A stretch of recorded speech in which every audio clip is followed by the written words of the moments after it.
welcome to By the Way with Beth and Stacey. I am Beth Cooper. I'm Stacey Earlywine, and just having a good day today. And yes, it's beautiful weather. Fall weather. Beautiful fall weather. It makes me so happy. Oh, man. I've got my windows open now. Do you have yours open? No, because it's almost got like too cold last night to have them open. Like, it's chilly in our house this morning. Really? Yeah, sure was.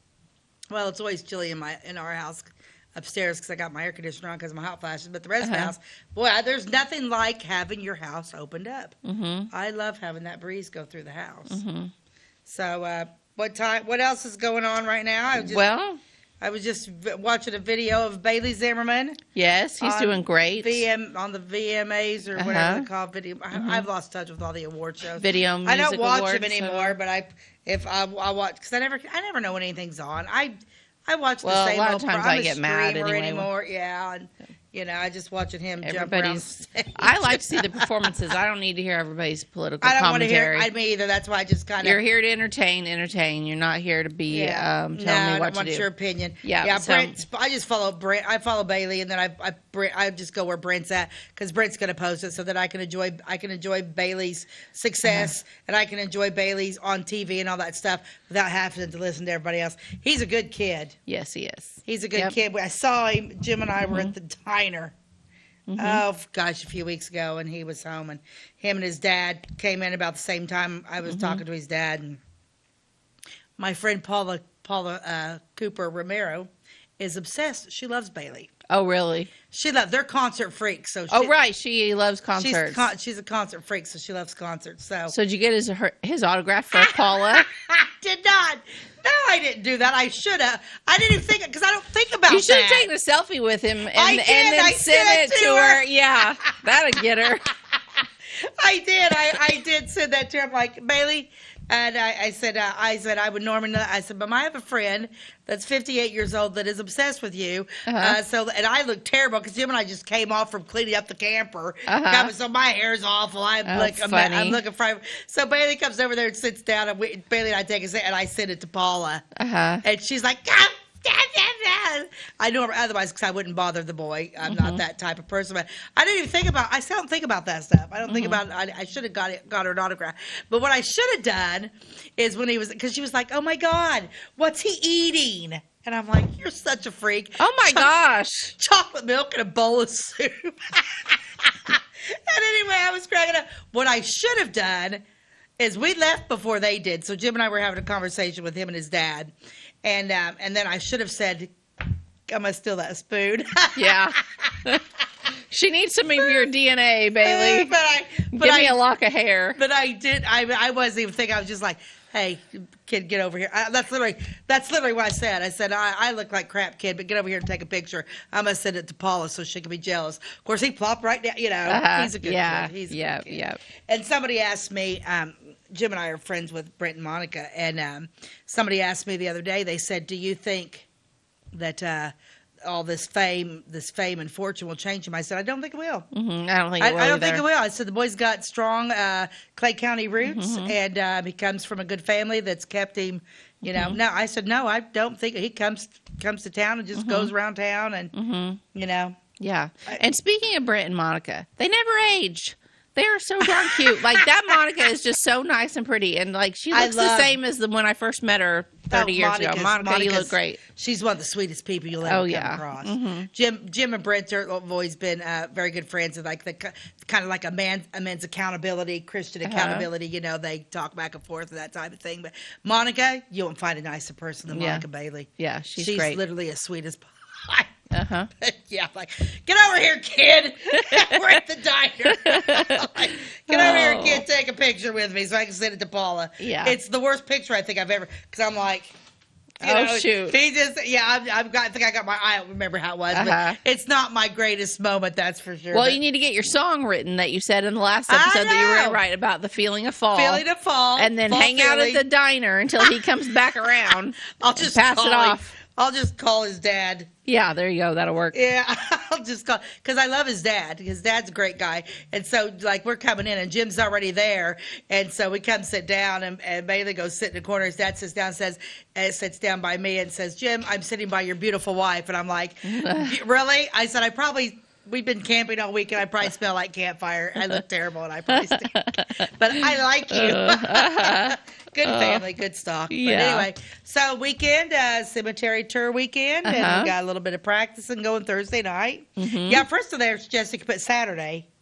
And then she realized that she meant Saturday because I'm like, she told us all the wrong practice night. Yeah, Saturday, it'll be over, but. Yeah, I was like, well, it wouldn't matter because Friday night we'd already be doing it. Yeah, so for those that don't know about the cemetery tour, it is Friday and Saturday night, September 12th and 13th this weekend. Tickets go on sale usually around 3 or 4, I think, but the tour itself starts at 5 p.m. Tickets are sold until 9 p.m., but we stay out there until the last person goes through, so it might be midnight or later. And it's a super fun historical tour. It's not scary. Kids love it. If you're handicapped in any way or even just scared of falling and don't want to get onto the big wagons that carry the straw bales, you can ride in a golf cart for no extra charge. Yeah. If you don't want to wait in line, you can pay the VIP, and it's $25. Oh, are we still doing that? Yeah, $25. You go to the front of the line. And it's a donation to I get ready to say it's a fundraiser. You have to look at it like that. It's a fundraiser for the Rotary that does amazing things all around Flora, but specifically right now they are building the bathrooms at the pickleball court. And the pickleball court, everybody loves. That's the city of Flora, awesome. Though. That's not city. Rotary. But they're building the bathrooms. They're building the bathrooms, awesome. but the Rotary put in the basketball courts. They put in they take care of Kiwanis Park. They've done the dog park. They've done the frisbee, the disc golf. They've done a lot around here, and they continue to do things. They love the community, and they work very hard. So go out and support them. Support. And if you have a little extra money on you and you want to make a donation, just pay them the $25 VIP and go to the front of the line. Yeah, it's worth it. Because we're worth it. We're worth it. We're in it. Yeah, so you're going to want to pay. You'll probably pay more. So yeah. But anyway, so that is a fun thing going on this weekend. Oh yeah, it's one of my favorite weekends. It's getting to be great pumpkin patch weather. I don't know if any of the pumpkin. I think they opened September the 1st, but yeah, where are they around here? I know there's one at Fairfield. The one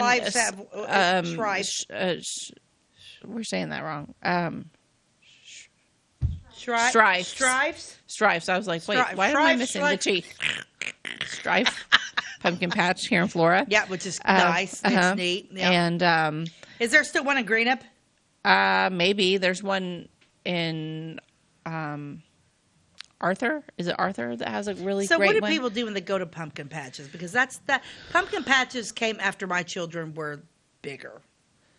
Really? What do you do at pumpkin patches? You walk around and you walk around and you look at pumpkins. Just kidding. Therethey much to do. They have like stuff like hay. Don't they have stuff for kids, mazes and stuff? There's usually like at Strifes they have a straw bale maze, which is perfect for your little ones because you can still see where they're going. And then there's like slides inside of it. And my kids, I would take my kids and they just go around 100 times.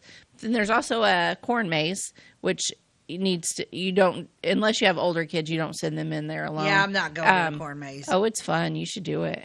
I would probably have like a panic attack. Why? You don't like close spaces? No, I watch too many scary movies. Have you not seen Children of the Corn? I've seen Children of the Corn, but I don't want it. Malachi coming after me. Malachi is not out there. It's fun.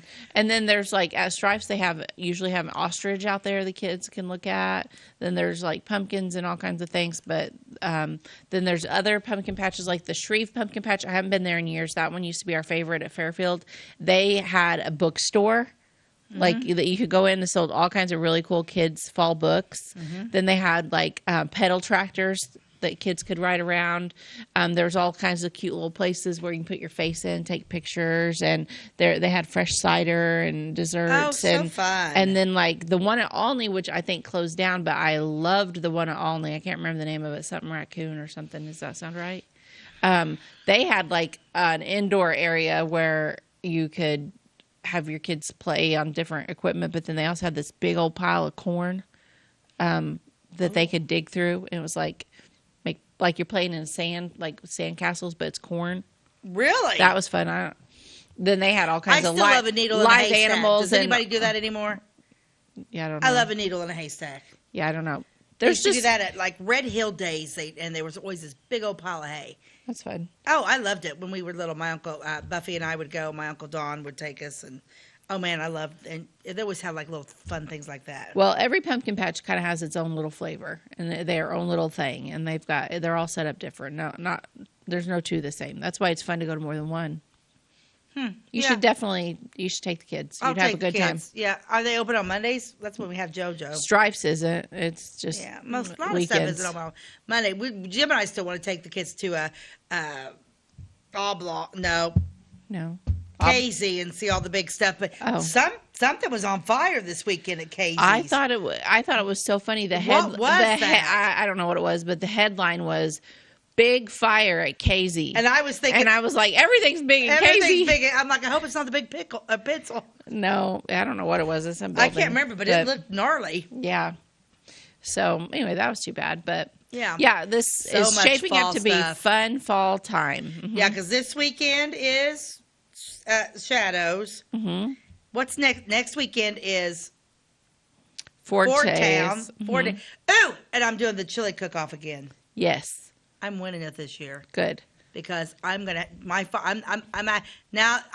it over the fire because my kettle chili over a fire is a game changer. Okay. Cooking it one way, it's good, but when I hope the weather's cool so that people feel like eating chili. Me too, but I'm cooking mine over, and I'm like, because they're like, oh yeah, you can do. I'm like, I'm building a fire because we've got like actually Jim can bring me, like, we have a fire pit that actually stands up a little bit, and then my kettle hangs over. So I'm like, I'm doing fire because it's a game changer with my chili. Have you ever had mine over the fire? You should dress as a witch or something, and like you're brewing it, and like can have your steam coming out. That'd be cute. I will dress up. Add a little something to the atmosphere. Yeah, because that's my birthday weekend. Yeah. My birthday is actually the 21st, is on Sunday. I'm actually going to be at the church on my 21st. And I don't think I've ever like been at church on my actual birthday day. We'll have to sing to you instead of you sing to us. That's kind of what I'm thinking. Maybe somebody should give back. Yeah, I'll be traveling all of next week, but I'll be back in time for your birthday. Good.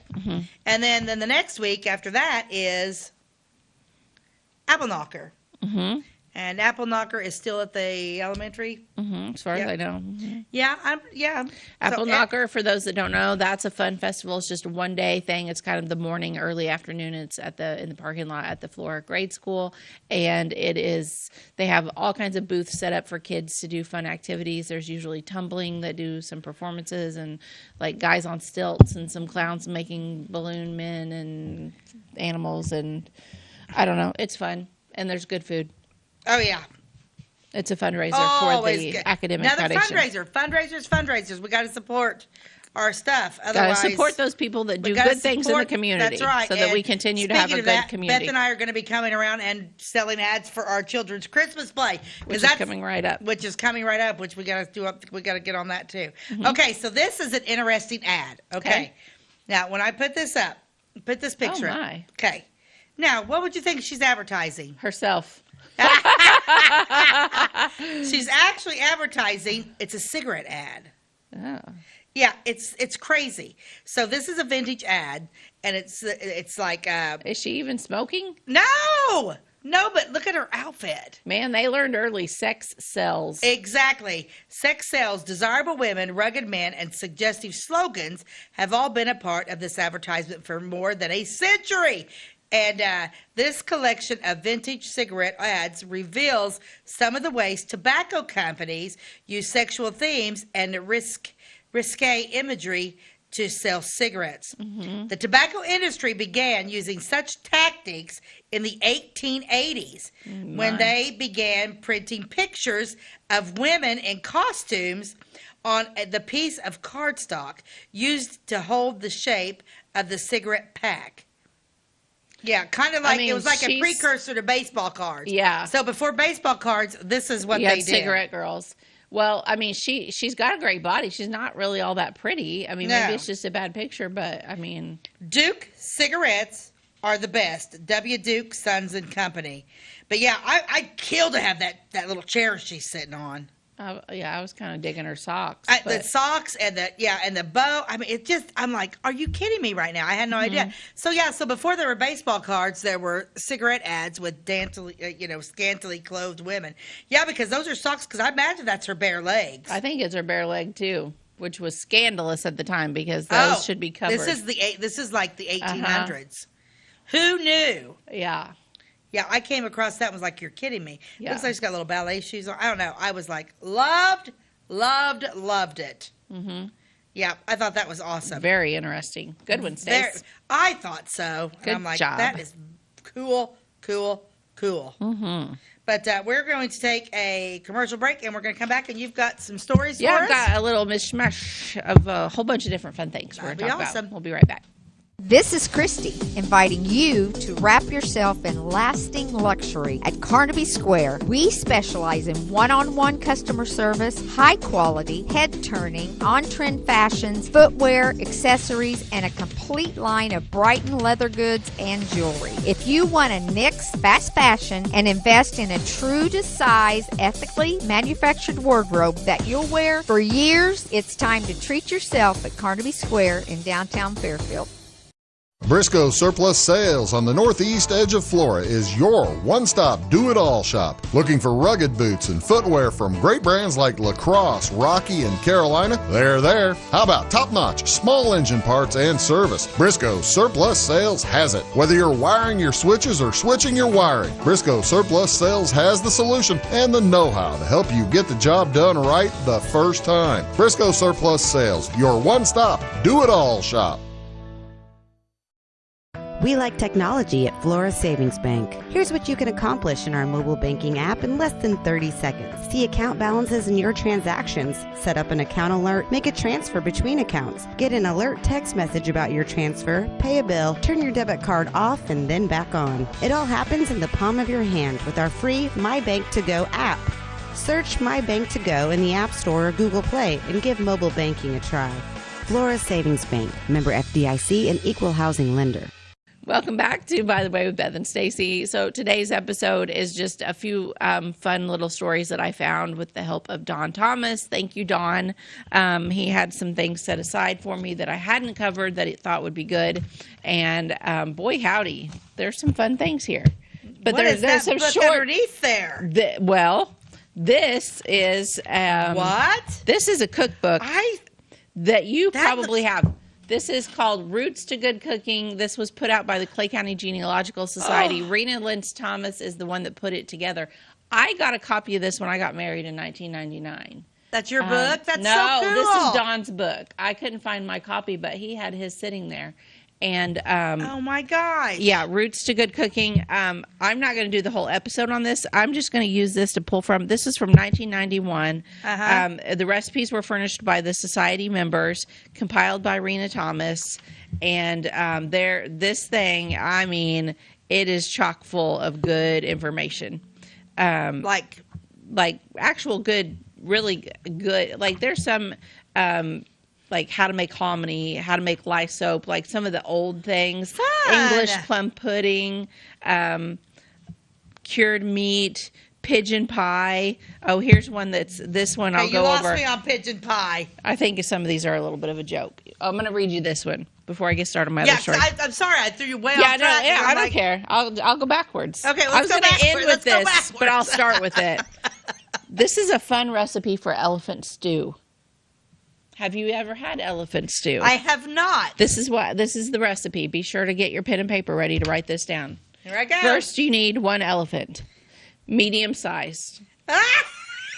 Then you need 2 rabbits, optional. Salt and pepper to taste. Well, and then, of course, you gotta salt your elephant. And then you need brown gravy, lots of it. Cut the elephant into bite-sized pieces. This will take about 2 months. Add brown gravy to cover. Cook until tender, about 4 weeks, but may take longer for a bull elephant. This will serve about 3,800 folks. If more are expected, the 2 rabbits may be added, but do this only if absolutely necessary, as most people do not like to find hair in their stew. Hare. See, this is a great book. That's funny. There's one that's like called Brine that preserves butter for a year. 3-gallon brine, strong enough to bear an egg. Add a 1/4 pound loaf sugar, 1 tablespoon saltpeter. Boil the brine. When cold, strain carefully. Pack butter closely in small jars. Allow brine to cover the butter to the depth of 4 inches. This allows exclusion of air. If practicable, make butter into small rolls. Wrap each carefully into a clean muslin cloth, tying up with string, and place a weight over the butter to keep it all submerged in the brine. So that's how, back in the old days, they kept their butter from going bad. But there's all kinds of interesting things like that. But then that's kind of the beginning of the book. But then it turns into actual recipes that local people submitted. Oh, yeah. Those are usually the best recipes. Oh, my gosh. My goal is to actually make a few of these and bring them in. Well, I hope that's your goal. That's my goal. I didn't have time last night to do it, but I'm gonna keep this out for a while and pull from it here and there, and talk about some fun recipes along the way. And like this one, yeah, just keep it with you. This one is how to make your own payday bars. Oh, by Agnes Bryant. Yum. We should try that one. Yeah, divinity. Fudge, do you ever, like this breads. Time of year? Do you love candy corn? I do. I love candy corn, and we were out yesterday, and so we had JoJo, so we got candy corn. Have you ever just mixed candy corn and peanuts? That's kind of like a payday. Yeah, that's good. That's so good. When you eat candy corn, do you like the regular candy corn or the one that has the chocolate on the bread? I just get the regular candy corn. I like the chocolate one. I do not discriminate against candy corn. I don't either. Or the candy pumpkins. We were out at Tractor Supply, and they had like the little round thing, and Jim's like, "Oh, but that's got pumpkin in it." I'm like, and your point? They're just bigger pieces of sugar. Yeah. So there's a process to eating it like that. You eat the little pieces first, and then you go back, and then you eat all the pumpkins at one time. Come on, right? Is this his first trip around the sun, or what? I think it is. Yeah, but I don't discriminate. I don't discriminate against candy corn. But oh my gosh, all the fun! It's so fun. But yeah, so candy corn. Okay, I'm going to jump into one of my other stories, though. Go. Okay. This one is a mystery. I love mysteries. I like to solve mysteries. But Rena Thomas wrote about this back, I don't know, she didn't have a date on this one. And the title of this article was called A Marriage Proposal, Perhaps, ? And this has to do with a letter that she found from the Civil War from a soldier to a local Florida woman named Jeannie Kinnaman. And it sounds like he had proposed to her. And this is a follow-up letter. Like, hey, basically he kind of wants to know her answer. I'm going to read it to you. But the interesting thing is we don't know if they actually ever did get married or not. I have not Rena was unable to solve this mystery herself. Since Rena's passed away, there is some new technology out there, Find a Grave, that has more information than before on there. So I actually was able to rule out a couple of things that Rena suspected. But still don't have an answer. So here we go.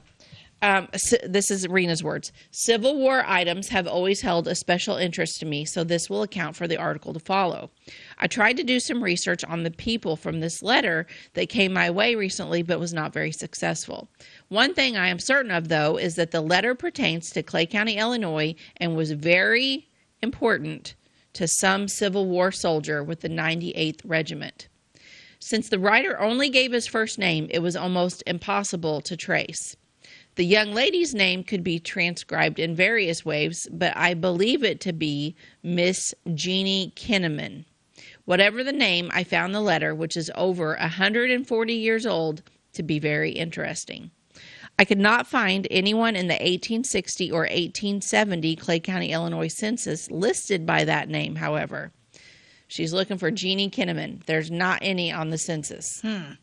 So, but she did find a lady named Martha J. Kinnaman, who could have been Martha Jean, but I just don't know. She was 17 in 1860, the daughter of Henry and Phoebia Kinnaman. I also found Martha J. listed in the probate records of her father, where she is listed as Martha J. Law, living in Driscoll, Oklahoma. Maybe this is Charlie's last name, or maybe she married someone else entirely. So that's what Rena suspects. Now, here's the letter. This is written from Bledsoe's Creek, Tennessee, headquarters of the 98th Regiment. Miss Jeannie, yours of the 5th came duly to hand and contents are noted. I was pleased to hear that you was all well and that times were good in old Clay. He's talking about Clay County. For there is nothing that affords me more pleasure than to receive good news from Clay County. I have no news of importance to write you, only that my health is good and pleasures fair. I am well satisfied so far with camp life. It is true that we have some very hard times, but that is no more than a man could expect.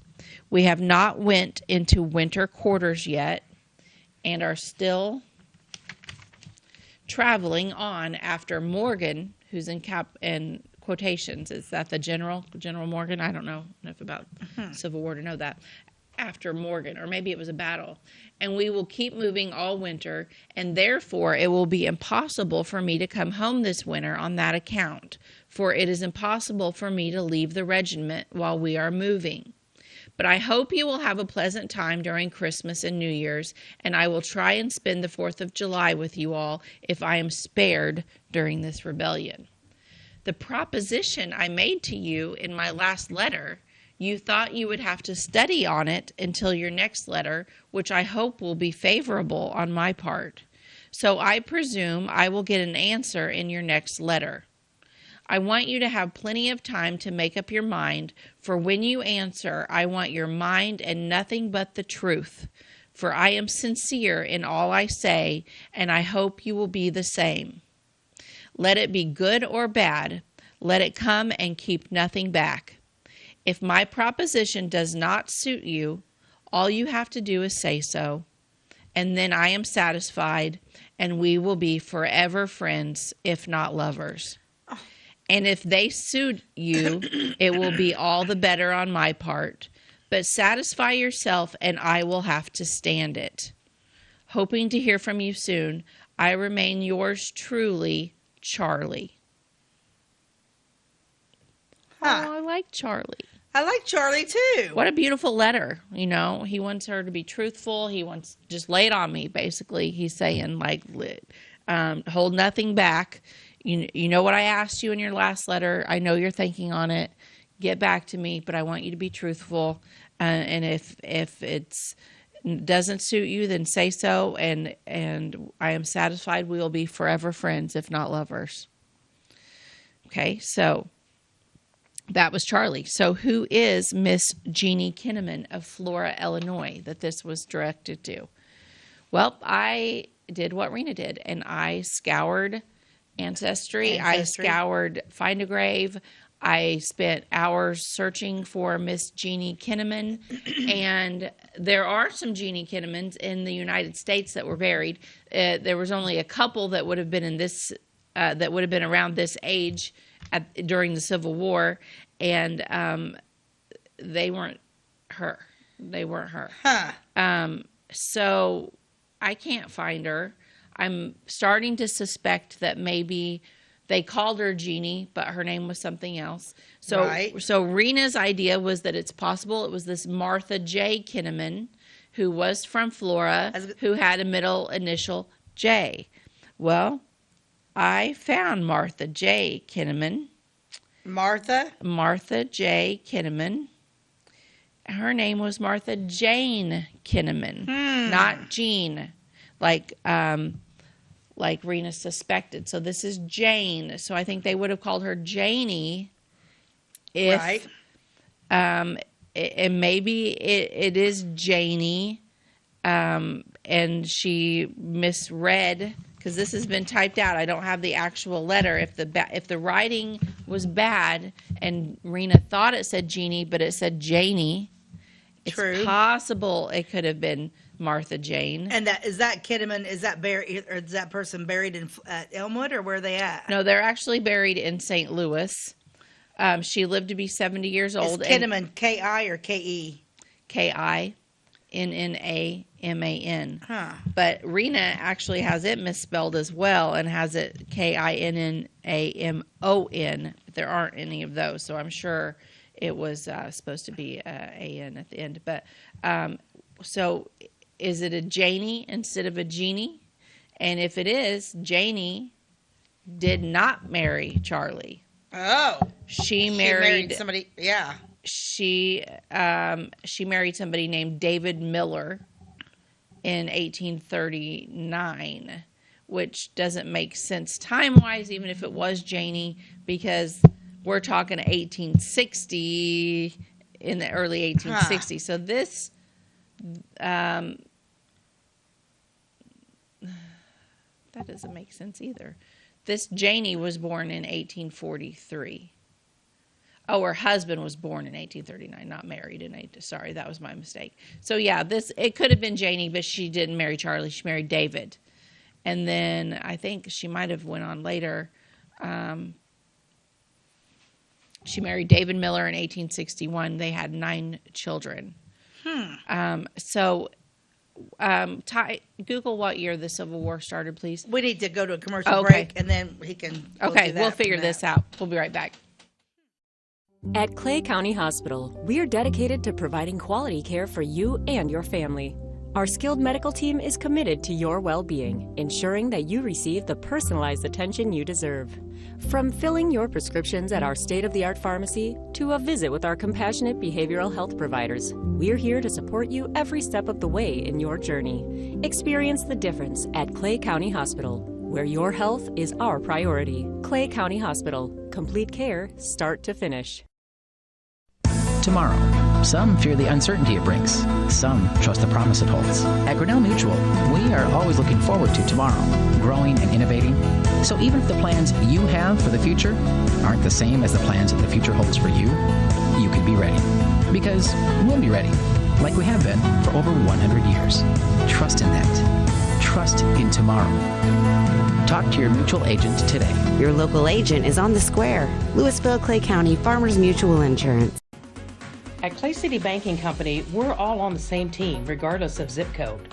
At home, work, school, or across the country, you can be part of our team with our cutting-edge mobile banking products. From your hand, you can check balances, transfer money, make deposits, and pay bills. Looking for a loan? We've got you covered with our mortgage, agriculture, commercial, and consumer loans. Join our team today. Clay City, Flora, Louisville, and Fairfield Banking Companies. We're the hometown banks, member FDIC, and equal housing lender. Welcome back to By the Way with Beth and Stacey. We are discussing the mystery of who is Miss Jeannie Kinnaman that the Civil War letter was written to, and did she marry Charlie? Now, we have narrowed it down to the possibility of whether it was Martha Jane Kinnaman and whether it really said Janie and not Jeannie.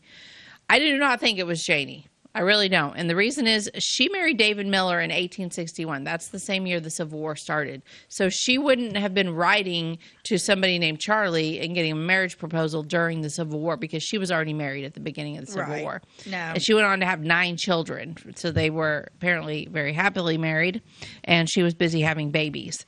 Her husband passed away, and she remarried in 1894, that time to a man named Mr. Francis Law. She lived around Florida all of her life, but she had went to visit one of her kids that was living in St. Louis, and that's where she passed away. And she also went to the First Christian Church in Florida. But that really that's not her. So we still haven't found Miss Jeannie Kinnaman. There were lots of Kinnamans from Florida. We've talked about some of them in the cemetery tour. I think talked about some of them on the show. I went through every branch of the Kinnaman family to look for a Jeannie or even somebody whose middle initial was J, who would have been around 20 years old or so, give or take 5 years, either way, around the Civil War, and nothing. I cannot find this gal. And we can't really trace Charlie either because Charlie did not sign his last name. And so I don't know who Charlie is. So I went through Find a Grave. I went through Ancestry.com, went through all of the possible Jeannie Kinnamans in the whole United States in history. And Couldn't find a soul. Couldn't find any of them that matched this. So if any of you have any leads on this, know more information on the history of the Kinnaman family, and have an idea of who Jeannie could be, reach out to us. You can find us on Facebook, By the Way with Beth and Stacey is our page. You can email us at By the Way with Beth and Stacey at gmail.com. You can comment, track us down in town if you know us, call us. Call Wabash cell phone, tell them you need to leave a message for us, whatever. Whatever you need to do. Whatever you need to do. If you know the answer to this riddle, I want to solve it. And I'm going to continue to research that. I feel like we've come across. Oh, there's lots of Kinnamans. There's lots of Kinnamans. I know we've done a story on them. Kinnamans were kind of wild at the time, and a lot of them were like bad news bears, actually. Yeah. They had troubles, and they were thieves. Bad news bears. I'm from the 80s. I love it. And they would rob places. We did a story on when there was one that was involved in a murder. That's right. There one was a sheriff or was in that scene with the sheriff, and the one Joel broke his rib in. Yeah. That was a Kinnaman. They've been kind of on the outs with the laws. Was he the one that shot the first sheriff? I think so. I think Jim played him. That's when Jim caught himself on fire. Yeah. At the cemetery. Yeah. Accidentally. Yeah. People thought it was part of the skit. He's fine. It wasn't. He's fine. But anyway. So the Kinnamans have a very rich history in Clay County, and I would love to know a little bit more about this little genie that was being written to by the soldier. Okay, next story up. I have one about, Ty, this will be the one I sent you a picture. This is going to be the one that I need it for. So, we've talked on different episodes about different areas of Clay County and how there's different little towns that went away. Right. That aren't there. We talk a lot about Maysville. Yeah. Excuse me, because that was the first county seat, and that was over by Clay City. And then we talk about Mooresville, which is kind of where the West Y is in Flora, but they didn't want the depot, so they kind of faded out. Well, now we're going to talk about Wilcox. Ah. Wilcox, south of Clay City. South of Clay City. South of Clay City. So it was a very small settlement, and it has disappeared over the years. Ooh, Wilcox was in Clay County, in fact, a part of South Clay City Township on or near the Little Wabash River. Okay, so at one time, this settlement had 2 or 3 stores and even had a post office. Did you know that? I did not. It was an actual little town there. It was a little town. They had their own post office, which opened in 1892. Okay. It only operated for 12 years, and then it closed in 1904. So let's think. What came through Clay County in the early 1900s that would have closed down this little settlement and moved everyone a little bit further north? Chugga, chugga, choo, choo. It was the railroad. The railroad. Basically, the railroad either made you or broke you. And it broke poor little Wilcox. Oh, fiddlesticks. Clay County historian Ernest Elliott, I have a little crush on Ernest Elliott and all his writings. He once wrote about the placement of the town, and some remembered stories of it being located very near the old Wilcox Bridge. But it was eventually moved to higher ground due to frequent flooding of that area. And Rena goes on to say she doesn't know if this is factual or not, but anyone familiar with the bridge area will recall how low most of the area is to the east of the structure.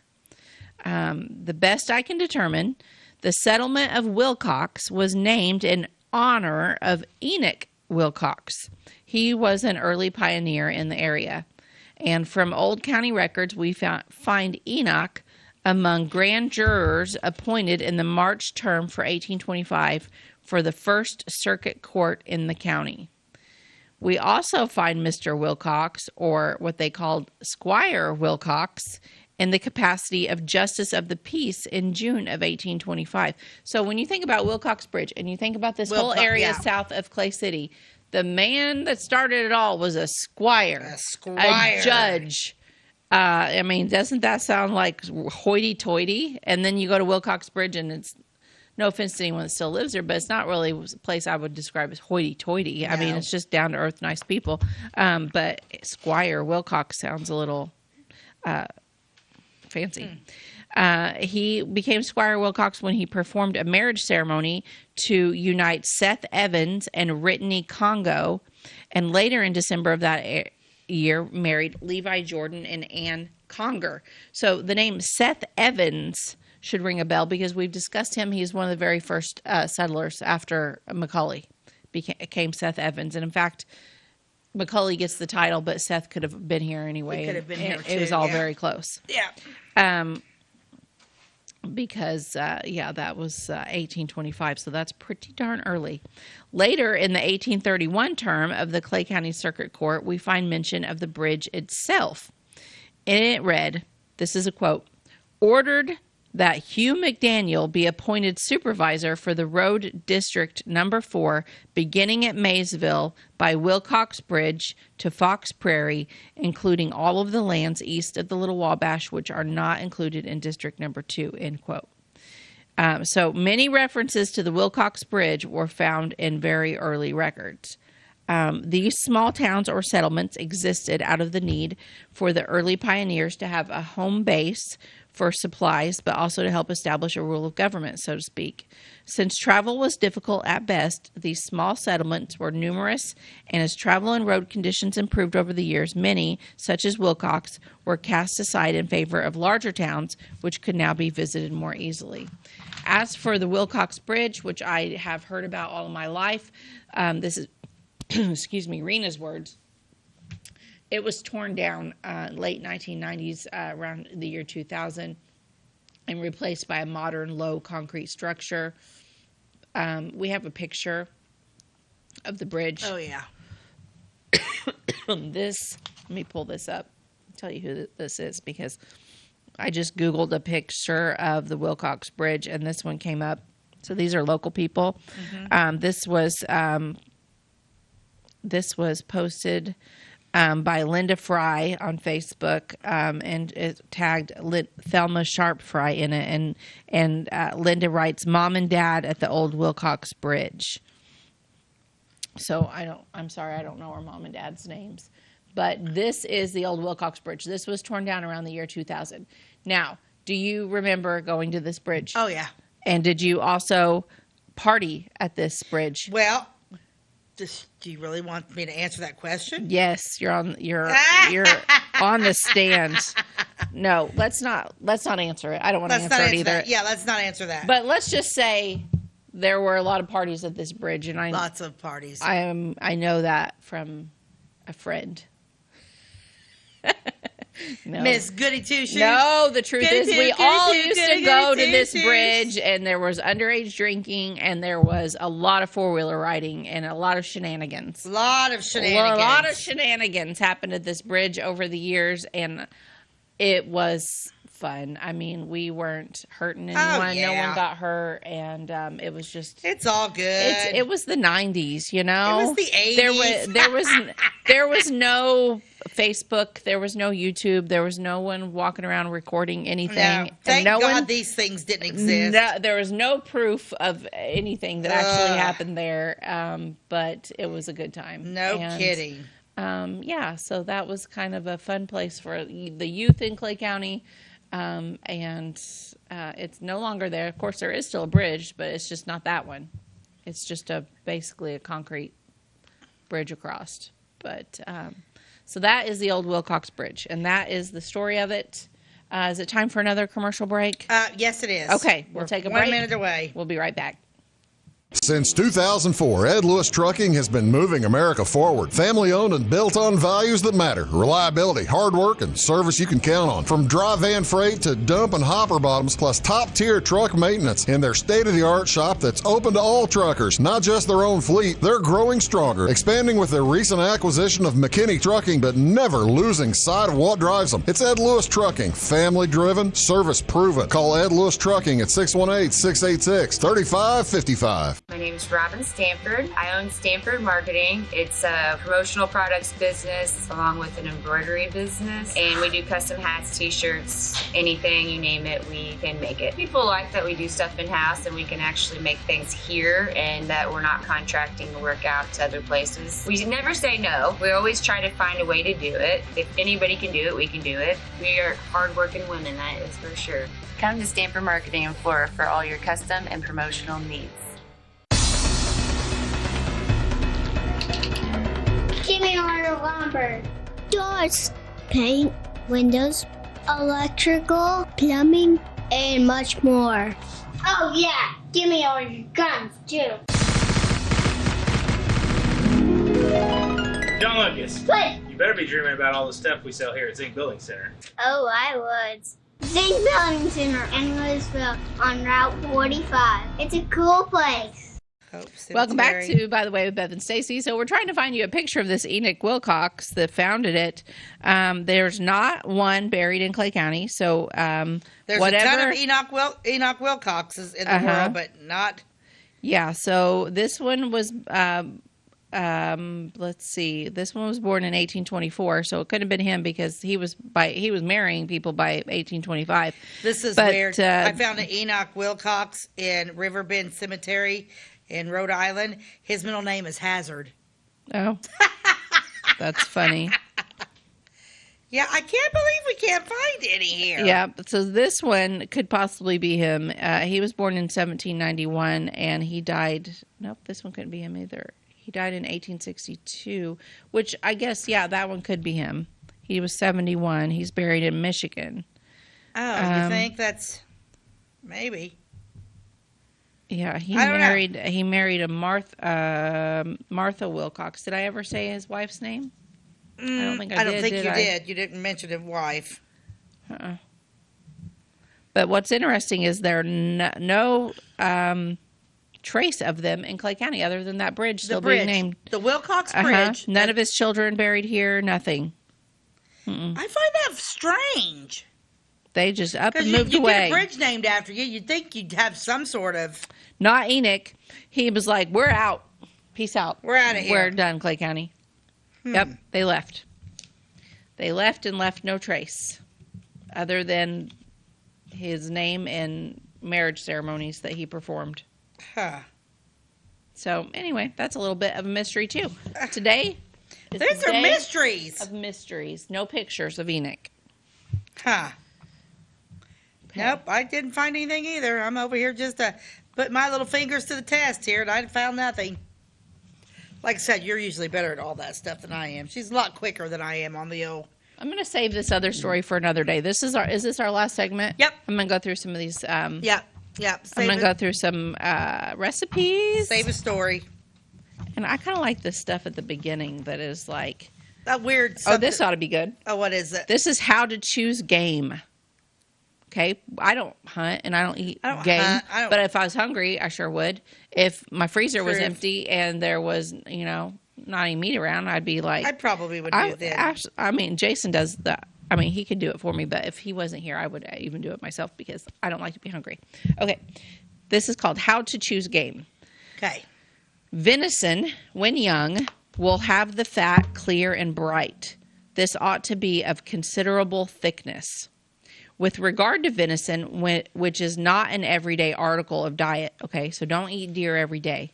It may be convenient to keep for some time after it has begun to get high or tainted. The animal putrefaction is checked by fresh burnt charcoal. This prevents the animal from getting worse. The meat should be placed in a hollow dish and the charcoal powder strewed over it until it covers the joint to the thickness of a half an inch. You just cover your meat with charcoal completely so it quits rotting. It doesn't get grody? It doesn't get any more rotten than it already is. Hares and rabbits, when the ears are dry and tough, the haunch thick, and the claws blunt and rugged, are old. You're looking for smooth and sharp claws, ears that readily tear, and and a narrow cleft in the lip. Those are the marks of a young hare. So you basically need a young rabbit with a cleft palate? Yeah, basically that's what you're looking for. Hares may be kept for some time after they have been killed. Indeed, many people think they are not fit for the table until the inside begins to turn a little. Care should be taken to prevent the inside from becoming musty, which would spoil the flavor of the stuffing. Partridges have yellow... Yeah, I'm not eating a partridge in a pear tree. I can't. I hope I'm never in a situation where I have to eat a partridge. Dear Lord, please don't. Dear Lord, please, God, don't ever let me go without a hamburger. It's already at the store. Partridge. This is why I was born in 1979 and not 100 years before. Partridges have yellow legs and a dark-colored bill when young. They are not in season until after the 1st of September. That's the end. That's all she tells you. Ha! That's weird that we hit on those things. Mm-hmm. Yep. Is there anything for squirrel stew or anything? How do you eat a squirrel? How about lobster soup? Well, that's an interesting thing to have in Clay County, since it's not like there's a bunch of lobster around here. Fresh lobster? Where do you get it? Where do you get fresh lobster here? Are they talking about crawfish from the creek? No, those are so ugly. Okay. Who looks at that stuff and goes, yum? Somebody hungry. Yeah, but how would you look at those? How would you look at that? Like rich people food. I call rich people food the grossest stuff ever. Yeah. Rich people eat weird stuff. Have you ever gone to a wedding where they're very wealthy? Yeah. I didn't touch nothing. Bring me chicken, green beans, and mashed potatoes. No kidding. I'm all about the home style cooking. Me too. It's like I hate going to a wedding where it's rich people. Lobster soup. Just saying. The rich people are like, yeah, I'm not inviting her now. I don't have any rich friends anyway. I'm good. Well, there's nothing worse than looking at a beautiful cake and then they actually eat the cake and it's that fondant yucky junk. Yeah, we want buttercream icing, people. We want buttercream. All right. This is how to make lobster soup. Okay, lay it on me. Procure a large hen fish. First of all, I don't even know what procure means. Procure means get. Get ya? I'll translate this into Clay County 2025. I need a redneck Stacey early wine language. Get yourself a large hen fish, but I don't know what a hen fish is. And hen is H-E-N, hen fish. Boiled with all its coral if possible. Cut away the meat, neat little pieces. Beat up fins and minor claws in a mortar. Yeah. Strew the results in a stew pan with a little white stock. Season with a bunch of sweet herbs, 1 small onion, a little celery, a carrot, and a crust of French roll. Season with salt and cayenne to taste. Simmer an hour. Strain lobster. Beat coral with flour. Stir in. Let soup remain on fire for a few minutes without boiling. Serve hot. Lemon and nutmeg may be added for seasoning. So basically, this is how to take a fish and turn it into lobster soup. Yeah, that should just be called fish soup. And are you eating everything? Are you eating the fish, the fin, and all that stuff? See, 'cause I can't even do a real fish. They grind it up. They ground it.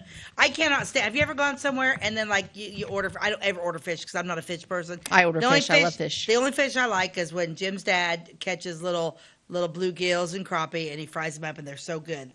I love. You should come to one of Jason Cooper's fish fries because that's hard to beat. Is it like those type of things? I would love that. Then don't send me something with its face and its fins on it. The Elks did that one time. Had fish. I like fish, but I don't want to see it. And it came as the fish, and I'm like, Jim ordered it, and I'm like, nope. Mm-hmm. Nope, didn't like it. Sorry. Okay. No thanks. I don't want anything looking at me. I feel like this one might be useful. There's a lot of people that like to cook on cast iron. I'm a big cast iron cooker. Here's the thing about me. I love it. I want to be a cast iron cooking person. I want to. Yeah. But I can't switch over because everything I do sticks to it. And everybody's told me what to do about that, and I cannot fix it. I was fixing to tell you what to do. I cook in cast iron all the time, even at home. And when I'm camping, I love cooking over cast iron. Come over and get my kettles and everything. Okay. But this is the recipe for new kettles. Prepare a new iron kettle for use by filling it with clean potato peelings. Boil them for an hour or more. Then wash the kettle with hot water, wipe dry, and rub with a little lard. Mm-hmm. Repeat the rubbing for half a dozen times after using. That's how you keep it. Yeah, what do they call that? They don't call it treating it. They call it. I can't remember what it is called, but after we use ours camping, and you don't ever touch it. Soap never touches it. Mm-hmm. You don't wash it with soap and water. We've got this really cool like metal thing. Mm-hmm. You put it in with hot water and swishes that around. Yeah, you never put soap to it ever. Yeah, I know. And then we just oil it up after we're done. And my cast iron stuff is fantastic. Here you go. This is a good one that you're going to like. Okay, lay it on me. Cure for drunkenness. Well, I could have used it the other night. Were you drunk? No. Seriously, I've never seen you drunk in my life. No, I'm kidding. Okay. Pulverize 1 pound of fresh quill red Peruvian bark. You got some of that around the house? Peruvian bark? No. Soak it in 1 pint diluted alcohol. We're going to cure it with like a little bit more alcohol or a bottle of red wine? I don't know. Strain and evaporate down to a half a pint. For the first and second days, give a teaspoon. This is a lot of drunkenness. Going on for 2 days. Give a teaspoonful every 3 hours. If too much is taken, a headache will result, and in that case, the doses should be diminished. On the third day, give a half a teaspoon. On the fourth day, reduce the dose to 15 drops, and then 10, and then 5. In 7 days, it will cure average cases, although some require a whole month. So I don't think she's talking about a hangover cure. I think she's talking about how to treat an alcoholic so they don't want to drink anymore. Yeah, I'm thinking that's the case, yeah. Because if you're hungover, it's called a Julian's double cheeseburger, order fries, and a chocolate milkshake. Okay. At least it was back in the 80s. I wouldn't know since then. Or the hair of the dog. Yeah. The hair of the dog mixed up with what you were drinking the night before. That's good disgusting. To go. Okay. But I guess this is a cure for alcoholism. You just need some good quill red Peruvian bark. Well, where are we going to find that? Peru. Okay. I don't know. I don't know if I ever want to go to Peru or not. Okay, let's talk about perspiration. We got a few minutes, right? You have like 45 seconds. Oh, that's it? Yeah. Okay. We'll save that for next time then. Let's save perspiration. We're going to tell you how to make your own deodorant. So anyway, good book. Now that would be handy because it probably doesn't have all the bad stuff that's in deodorant now. Probably not. But I wonder if you're still going to stink. Probably are. Yeah. You know, there are sometimes you just got to risk cancer. Yeah. Body odor. I'm going to tell you. Body odor's one of them. Yeah. I tried a lot of natural things there for a long time because I had breast cancer and I was trying to avoid the aluminum and then by the end of the day I felt like I was the stinky one and I did not ever want to be that person. No. Anyway, really super long story short, I'm back to using regular deodorant because I can't be the stinky one. Okay, let's end with something funny. Okay, let's do that. Let me find it. Let me find something. Okay. One day, I was in the kitchen putting together a ham and cheese sandwich, and my wife asked, "Are you making a sandwich?" I said, "No, I'm playing hide and seek with the ham." Good one. That's funny. Good one. I like Bill Engvall. I do, too. I think he needs to be a guest on our show. Bill. I'll write to him and see if he'll be a guest on the By the Way with Beth and Stacey. By the Way with Beth and Stacey. Yes. And we will turn this place upside down. Yeah, that'd be so fun. You got 15 seconds. Thanks so much for joining us, and we'll catch you next time. Bye. Have a great day, and God bless you.